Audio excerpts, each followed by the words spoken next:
So বাচ্চারা, তোমরা কেউ এবিসিডি পড়তে পারো? আজকে আমি তোমাদেরকে এবিসিডি পড়া শেখাবো। আচ্ছা বলো তো এরপরে কি হয়? ম্যাডাম এরপরে বি হয়। এরপরে বি হয়, ভেরি গুড। তোমরা কেউ বলতে পারবে বিয়ের পরে কি হয়?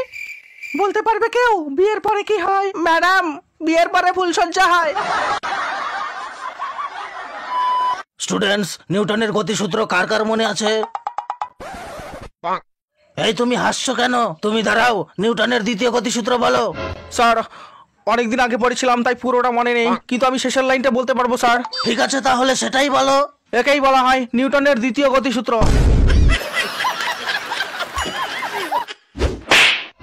খুব হাসি পাচ্ছে তাই না? এবার তুমি এমন একটা কথা বলো যেটা শুনে সবাই হাসবে, কিন্তু তুমি যাকে কথাটা বলবে শুধুমাত্র সেই হাসবে না। স্যার আপনার প্যান্টের চেন খোলা। এই পেছনের বেঞ্চে কে ঘুমাচ্ছে? এই ফরিংট, ম্যাডাম ডাকছে। তুমি স্কুলে কিসের জন্য আসো? ম্যাডাম স্কুলে আসি শেখার জন্য। স্কুলে আসো শেখার জন্য, তাহলে ঘুমোচ্ছিলে কেন? কারণ ম্যাডাম শিখাজকে স্কুলে আসেনি। অল দ্য স্টুডেন্টস, আমাদের সবার পড়াশোনা শেখার কেন প্রয়োজন? যাতে আমরা শিক্ষিত হয়ে সমাজ ও দেশের উন্নতি করতে পারি। কারণ আমরা সবাই মানুষ, আমরা কেউ মূর্খ বা গাধা নই।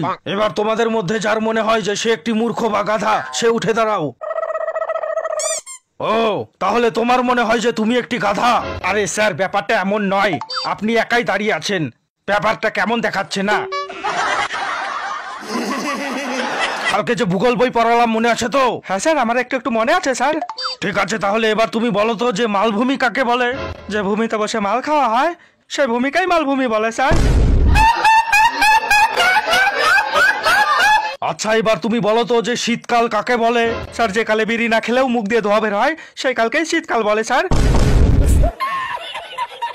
আচ্ছা বলো তো যে অ্যাসিড ও গ্যাস কিভাবে উৎপন্ন হয়? প্রথমে আপনি 4-5টা সিঙ্গারা খাবেন আর তার সাথে 250 ml জল খাবেন। তারপর কিছু না করে আপনি চুপচাপ হয়ে এক জায়গায় বসে থাকবেন, আপনার গ্যাস তৈরি হয়ে যাবে স্যার।